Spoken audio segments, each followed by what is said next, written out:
on his beautiful white suit. He had endearing ways of purring and snuggling. He was scrupulously honest. And then a domestic tragedy took place at Ingleside.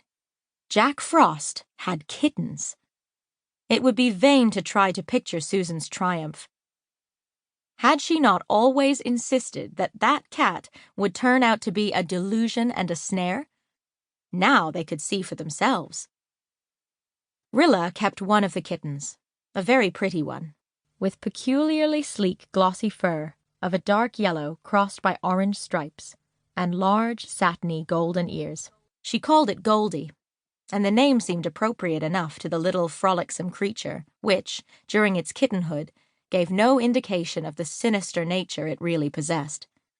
Susan, of course, warned the family that no good could be expected from any offspring of that diabolical Jack Frost, but Susan's Cassandra-like croakings were unheeded. The Blythes had been so accustomed to regard Jack Frost as a member of the male sex that they could not get out of the habit.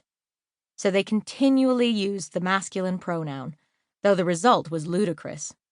Visitors used to be quite electrified when Rilla referred casually to Jack and his kitten, or to Goldie sternly, "Go to your mother and get him to wash your fur." "It is not decent, Mrs. Doctor dear," poor Susan would say bitterly. She herself compromised by always referring to Jack as it, or the white beast. And one heart at least did not ache when it was accidentally poisoned the following winter. In a year's time, Goldie became so manifestly an inadequate name for the orange kitten that Walter, who was just then reading Stevenson's story, changed it to Dr. Jekyll and Mr. Hyde. In his Dr. Jekyll mood, the cat was a drowsy, affectionate, domestic, cushion-loving puss who liked petting and gloried in being nursed and patted. Especially did he love to lie on his back and have his sleek, cream-colored throat stroked gently while he purred in somnolent satisfaction. He was a notable purrer. Never had there been in Ingleside a cat who purred so constantly and so ecstatically. "The only thing I envy a cat is its purr," remarked Dr. Blythe once, listening to Doc's resonant melody.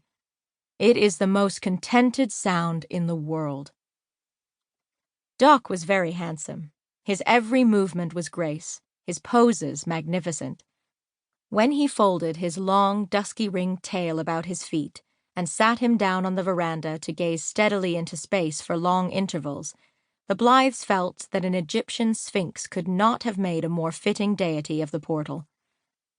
When the Mr. Hyde mood came upon him, which it invariably did before rain or wind, he was a wild thing with changed eyes.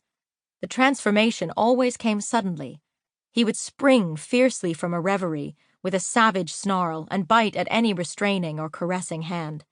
His fur seemed to grow darker, and his eyes gleamed with a diabolical light. There was really an unearthly beauty about him. If the change happened in the twilight, all the Ingleside folk felt a certain terror of him. At such times he was a fearsome beast, and only Rilla defended him, asserting that he was such a nice prowly cat. Certainly, he prowled. Dr. Jekyll loved new milk. Mr. Hyde would not touch milk and growled over his meat. Dr. Jekyll came down the stairs so silently that no one could hear him. Mr. Hyde made his tread as heavy as a man's. Several evenings, when Susan was alone in the house, he scared her stiff, as she declared, by doing this. He would sit in the middle of the kitchen floor, with his terrible eyes fixed unwinkingly upon hers for an hour at a time. This played havoc with her nerves, but poor Susan really held him in too much awe to try to drive him out. Once she had dared to throw a stick at him, and he had promptly made a savage leap towards her.